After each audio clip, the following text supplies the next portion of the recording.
Good afternoon, everybody. It's time for our Q&A with the family support team, and I've got probably my favorite guest here today. Kate Rugg, I think, was my first guest here on the Q&A, and she continues to do amazing work and has some really cool new stuff to share. So she's back with us today. So I'm going to ask Kate Rugg to introduce herself, tell you a little bit about her journey with the St. Louis Ark and what her current role is with us. Hey, Kate. Hey Sharon, thank you for having me. So like Sharon said, my name is Kate Rugg. I'm a registered dietitian and director of nutrition services and project management. I've been with the ARC for around, 10, 11 years-ish. I started as a summer staff working with supported employment. So I worked in our Step and Sweat program and got to help individuals in their first job opportunities as teens and young adults.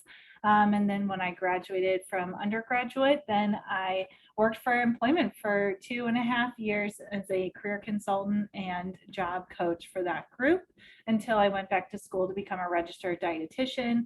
And then I got to return full-time to the agency in 2018 in my current role. And have since worked on establishing nutrition education and counseling services for individuals in our residential group. And then I also got the opportunity to redesign and open a nutrition center at Dawtell Circle, and that's what we're going to be talking a whole lot about today. And then I'm also joined by Sam Larkin. She is a dietetics student with St. Louis University, and so she went through a similar program to what I did, and she's in the final stages of her internship. And so she will also be a registered dietitian very soon.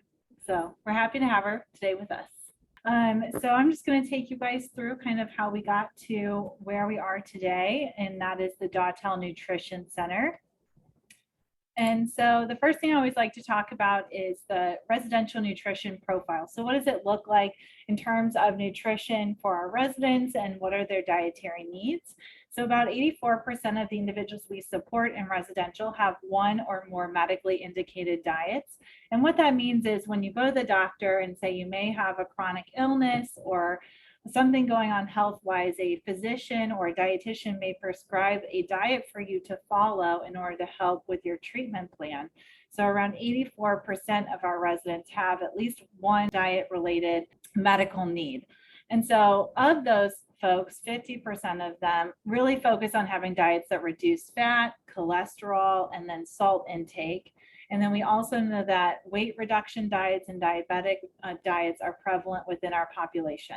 And so when I say residential, I am talking about individuals who live and are supported by the St. Louis Ark in 24-hour care. But some of this information really translates to individuals living in the community as well, because the diet profiles can be similar to individuals living in the community. And really, in general, folks who live in the United States, we know in the general population, even with people who don't have disabilities, that diabetes, heart disease, fat intake, and sodium intake are quite high. So when we look at our residents as a whole, we also know that their average age is around 61 years old. So they are older, which means they aren't necessarily participating in cooking or grocery shopping or meal planning quite as much as they did in their younger years. And we also know that our staff are having to provide a lot more personal care, hygiene supports, and medication supports than they used to. So some of the staff's time is really relegated to intense supports that they need to do well to make sure that folks are healthy, happy, and safe. And so when we look at kind of the prominent nutritional concerns of our residents, we see things like gastroesophageal reflux disease, which, shorthand, most people refer to that as reflux. It's very common within our population and within, again, Americans in general.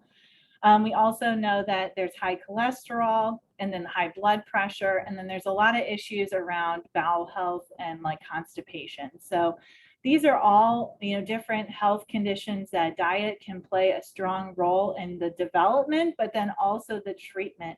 And so our job at the Nutrition Center is really to help residents get the diets that they need, get the food they need to be healthy, while also trying to reduce, the staff's time when it comes to cooking, meal planning, and grocery shopping. So we were really lucky to receive some funding to do a pilot project. And this started probably about 2.5 or 3 years ago. with a program called Retention Renegades. And so this allowed me to hire a staff. Her name is Alicia Broughton, and she actually transitioned from our child care center over to nutrition services, and she's our food service manager. So she almost did what we would call like private chefing in, I feel like, the food and nutrition world. So she actually went into each two of the homes in the community, grocery shop for them, meal plan for them, and cooked 5 meals a week and 5 snacks within the home. So that was a really cool program because she really got to be in the homes with the individuals we support. And we were lucky to see a reduction in staff stress around meal times, a decrease in staff time focused on menu planning and negotiating these challenging dietary needs. And then we also saw an increase of intake in fiber-rich foods, nutrient-dense foods, mostly fruits, vegetables, and whole grain. The unfortunate thing that a lot of us all then experienced was COVID. So that really changed how Alicia was able to deliver her services, because we did have to pull her out of the homes, just to reduce any exposure risk for our residents. So some feedback that we got from Retention Renegades that we took into consideration: we asked about if the service was helpful, and across the board between DSP and management level staff, they said this service was very, very helpful to them in terms of time saving. They estimated an average of 8 extra hours per week to perform other duties that they need to do. So again, support functions, management functions. We were helping to remove some of that time burden and stress burden from our staff. And then we also really built a strong communication between house management and Alicia to make sure that we were making food and designing recipes that were really meeting the residents' preferences, while also increasing that nutrient intake, like we talked about: whole grains, fruits, vegetables, the things that tend to be difficult for folks with disabilities to take in. So kind of a stat I always refer to is individuals with disabilities tend to get around like 10 to 15 grams of fiber and that's per day, when our goal should really be between 25 and 30 grams. So that's at least they're getting less than half of the fiber they need. And fiber plays a big role, again, in heart health, bowel health, and glucose regulation, blood sugar regulation. So it's an important nutrient to get in. And then when we look at health outcomes in our pilot program, we did see weight loss for some of our individuals who had higher weight status. And even now these numbers have updated. For one individual in particular, we saw 25-pound loss, another person 30-pound loss. But what was important to us was that it wasn't quick or extreme. It was slow and over time, and it was related to, again, getting them nutrient-dense foods, and doing some portion control and teaching the staff a little bit more about how to properly portion meals. We also saw some improved blood pressure control, and, like I've said a few times, fiber intake. So then our goal was, okay, we did this pilot program, we saw some results, but like, how are we going to increase capacity so that we can really impact more people? We were serving about 15 residents, and that was, a big deal to be able to do that, but we do have quite a few more residents. So it's like, how can we make this program a reality?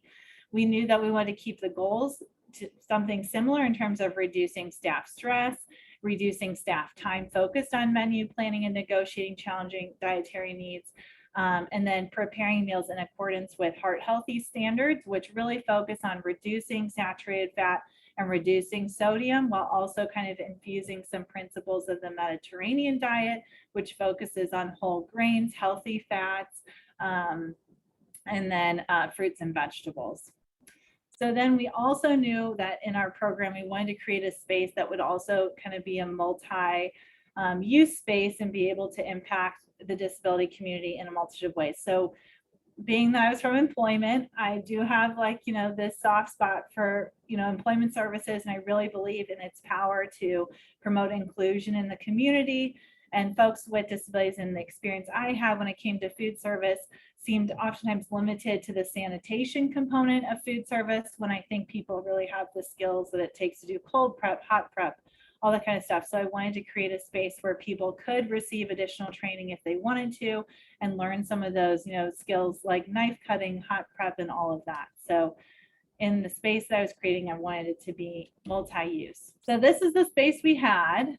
It does look a little scarier than honestly it was, but that's just because we had the ceiling tiles are out because we were looking at some ventilation. But this was the original space, and it was housed at Dawtell Circle. I think it had been there since the beginning, and it had been used for a multitude of different things.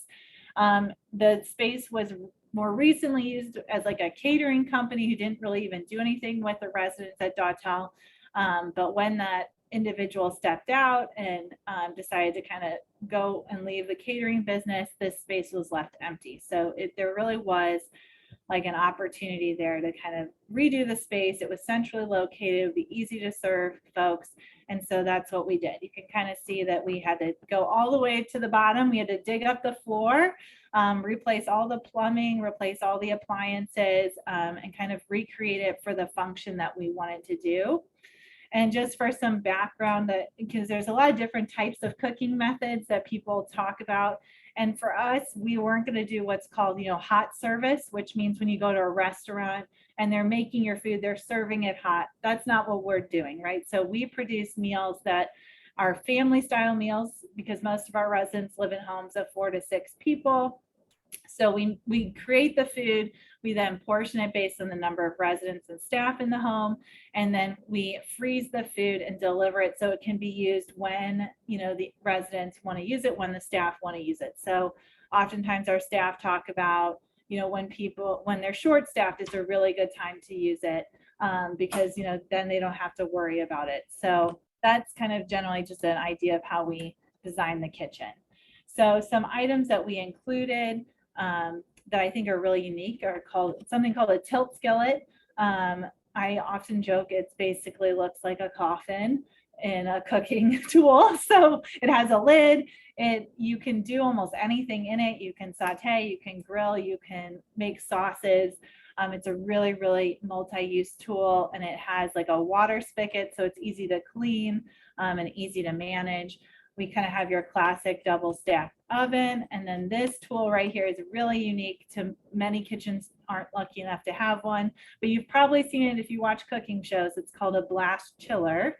And what it allows you to do is cool food very quickly so that you can maintain food safety. And it's it's a really big savings, essentially. It protects your food from potential, bacterial growth and hazards, while also making it to just literally put it in there. You can either set it to freeze the food or it can just cool it down. You set your temperature. And one unique feature that we didn't know it had when we bought it, but then we found out it thaws food too. So we can actually take our frozen meat and thaw it in a safe way and saves us time doing that. So it's definitely our favorite, I think, piece of equipment we have. We also installed seamless epoxy flooring, which again is a really good piece to maintain food safety and cleanliness. And we were lucky enough to put it 4 feet up the wall. So it has a really clean look while also making the space very safe. So now I'm gonna start the video, and you can kind of see the service that we provide start to finish.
They like that it's easier for staff. It's quick in the afternoons when it's busy.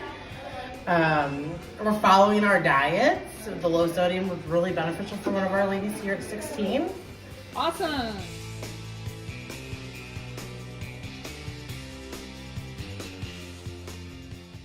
No. Do you like helping bring them in? Yeah, Okay, you're gonna bring them in now? yeah. Okay. What here? Can you take both of those?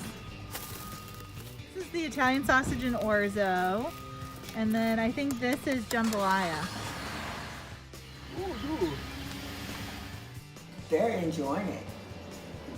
I mean, for one, like for Jackie, we can tell that she's liking the taste of it, because it's helping her lose. We're seeing her lose a little bit of weight. Okay. Because she's not eating a lot of processed food. You know, it's Yeah. a lot of fruits and vegetables and stuff like that. It's a different than constantly eating starch, eating in Yep. the oven and warm it up, and then they can sit down and eat.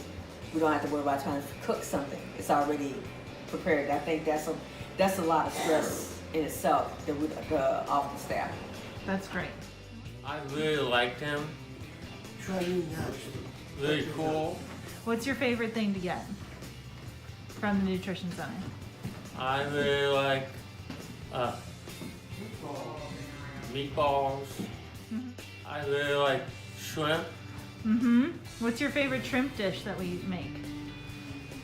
Get shrimp pasta. Yeah. Beth, what do you like best about the food? I like it. Yeah, what's been your favorite meal so far? All of it. All of it?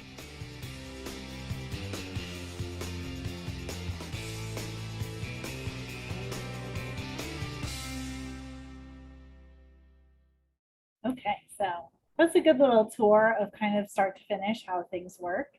So you could kind of see some of the meals themselves and how they're packaged and organized. Each house has its own color.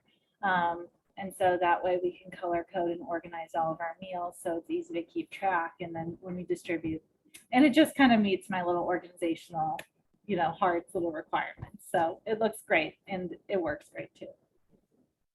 Thank you, Kay. One thing that this really showed me, this was, I think, such a change of mindset for those of us that started working in this field when we pushed and pushed that people could make their own food, because, that was part of living an independent life, and having your own place was doing your own meal prep and your own shopping. And for some people, they still do that. But as someone who is now in my 60s, I have an array of pre-prepared food options that I can bring in, because I don't want to cook every day. And I think that's also part of a societal change that we've had. So I really see the benefit of what you're doing. And I wanted to ask you about food preferences, because you talked about meeting with the staff and the individuals. Tell me, give me a story about somebody who had a specific food that was either fattening or had too much salt or just was processed that you helped figure out another alternative for.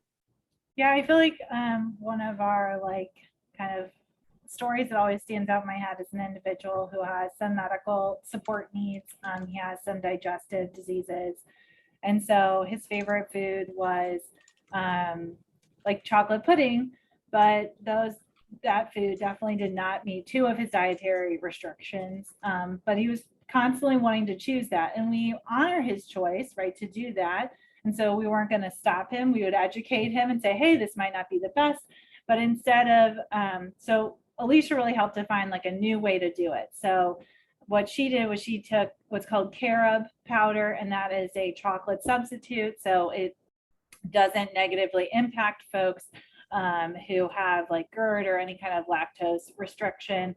And then she used what's called silken tofu, which is basically you have tofu, but it's a very smooth, soft version of it. It's easy to puree. And then through a bunch of tweaks, she created a silken tofu pudding that was carob powder. So it looked like chocolate pudding. It had some of the taste of chocolate pudding. It was much higher in protein and fiber than just, your shelf stable Jello cup, that you're used to getting. And so we were able to really meet his needs, improve his, health, because he wasn't having so many negative side effects related to his favorite food. And that was, I think, really a big achievement that we could show hey, we'll take your feedback. We'll try to manipulate a food, but still give you something that gives you the same feel, taste, texture, the things that are important to you, without like restriction, which is kind of our biggest principle. Is we try to operate on like, I'm used to saying dietary restrictions. Like you can't have this, you can't have this, or you need to only have so much of this. And like our goal is really to like make it so it doesn't feel restrictive. So the foods look good, they taste good, they look like the food that people want to eat, but they just have more nutrients, they're more healthful for you. And so our goal is so people just don't feel like it's a battle or it's so much of a fight. That's just really important to us. Thank you. We do have a couple of questions. Benita was asking if people at the Dawtell Circle location, really all of our residences, have full kitchens or whether they just have a kitchenette or something. And you guys aren't doing all of their meals. You're a supplement, correct? Yep, our goal, I don't ever want to do full food service. Because I think that one thing that makes the way we provide services at the St. Louis Arc important is it's very individual specific, it's individual person centered. And what we try to do is create 5 meals a week and 5 snacks that are tools that both help the residents and it helps the staff. But residents still have full control to say, I want this for breakfast, I want this for lunch.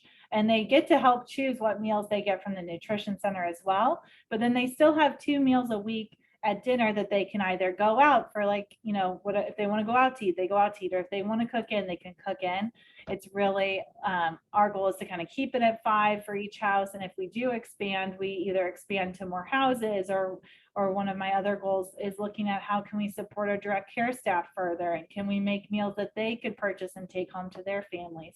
We'd like residents to still have those opportunities to make food in their house the way they want to in their full kitchen. But we can continue to kind of provide this support that I think really helps the staff and helps residents. Yeah, honestly, I feel like it's such a value added concierge service. Yeah. If I could move in someplace that would help me figure out how to make a healthier chocolate pudding than I liked, I would consider that to be an incredible resource to me. So I love that. One of the things you talked about in an earlier presentation was the fact that sometimes the people we support don't have the same sensation that tells them when they feel full. And I'm wondering, as you've worked more and more with people on providing meals, have you found ways to help satisfy that fullness sensation? I think that can also come with like the visuals on the plate, right? So one thing that we do oftentimes is we try to add additional like beans or vegetables to even the main protein dish, so that I would say they get a little bit more on that plate, but they're still getting, while they're getting maybe more volume, they're not getting more calories necessarily. They're getting added fiber and, again, vitamins and minerals. And so I found that to be pretty successful, as well as incorporating those whole grains. I think that the portion sizes and having guidelines for staff to know, okay, how much should we be giving this person, also really helps. Because before, when I would be delivering nutrition education and we didn't have the nutrition center, it would be a lot of like, talking, and I would show people, but then again, like in practice, I think if you're a staff member, you still have a lot of decisions to make and a lot of things going on. So then now to just be kind of given the resource in the way that it, like, here, this is exactly how you do it, and here's the food, you're ready to go. I think we see a lot higher success in that way. I definitely still think we have to have conversations still with residents about like hunger and fullness, and continue to work on, those body sensations. But I do think that this is a useful tool. What about liquids? I know that there's a lot of people we work with who are not very fond of drinking water, still need to really work on hydration kinds of things. Do you also focus on that kind of thing? So I focus more on that in my like nutrition education, nutrition counseling on my own, without the nutrition center. But I know that there's some cool resources. There's like a new tool that just got brought to the US, which it's like these liquid hydration drops, and they're really focused on older adults, but I really see the utility in folks with disabilities as well. And they're really fun, and they look like candy. It's like a whole thing. But they provide, hydration. So I kind of think that those sort of tools are on the horizon for us. But it still definitely is a lot of my, me educating staff and working with them, because we don't provide liquids to the residents in the nutrition center. But there's definitely tools and tricks that can be done to support that. I'd like to ask my last question, which is, what do you see as the next steps for the nutrition center in terms of both people who get residential supports from us, but also, do you have a twinkle in your eye about how we could support the larger art community and larger community in St. Louis of people with disabilities? Yeah, definitely. I have, right? Like, I'm looking ahead to what we, can be doing. So I talked a little bit about employment supports, and that is sort of, I feel like, the next phase of what we're going to be able to do. And so, at the St. Louis ARC, we do have pre-employment training through our employment services department. And so what I'd like to be able to do is open up the kitchen for pre-employment supports, maybe have 4 to 5 trainees working different shifts throughout the week, and able to really hone in on some of the skills that they've identified are things they want to work on in order to gain employment in the job, that they want in food service. I'm also really hoping that that would create an opportunity for us to network within our food service suppliers, that's Performance Food Group, and kind of help utilize their connections within the local restaurant community to try to, again, pair and find opportunities for folks with disabilities to really be included in their community and in restaurants and places that they like to go to, right, and they want to work at. So that's something that's really important to me. And then we are moving forward with some other projects. So I didn't really think it would be happening this soon, but it's going. So we're doing some foodscaping at Dautel in partnership with Promise Community Homes, which I'm very excited about. There's some very cool places in the US that do unique foodscaping opportunities with folks with disabilities. And when I say foodscaping, it's basically like you're taking your landscaping idea and you're overlaying gardening with that, so that you can kind of transform your environment to be a place that produces food, produces opportunities for, therapeutic gardening. And I'd really love to see that at Dautel. So, we can utilize that for food production for the kitchen, but again, like, as an opportunity to engage with our community, have folks from outside of Dautel Circle come and, support the group and grow food and just communicate, because I think food is a universal language. Most of us all understand food as having like unique emotional and community-based ties. So why not use it in a multitude of ways? And then, like I mentioned, I'd really love to see some work with our direct care staff. Now, beyond the nutrition center, of course, I offer dietetic services, and my goal is to continue to try to expand that and create opportunities for more dietitians to be a part of my team, so we can really serve the community outside of just our residential group here at St. Louis ARC. Sam, you've been so quiet back there. How's your internship going? Is there anything that you'd like to share with our families about what you've learned or what you think is important about the nutrition center? Yeah, I think it's such a great opportunity to show people new foods and to expose them to different foods that they might not have tried. And I haven't seen that in other facilities. So I think that's quite unique to this organization. All right, before we wrap up, Kate, I want to give you the last word. Is there anything you'd like to say and share that you haven't been able to?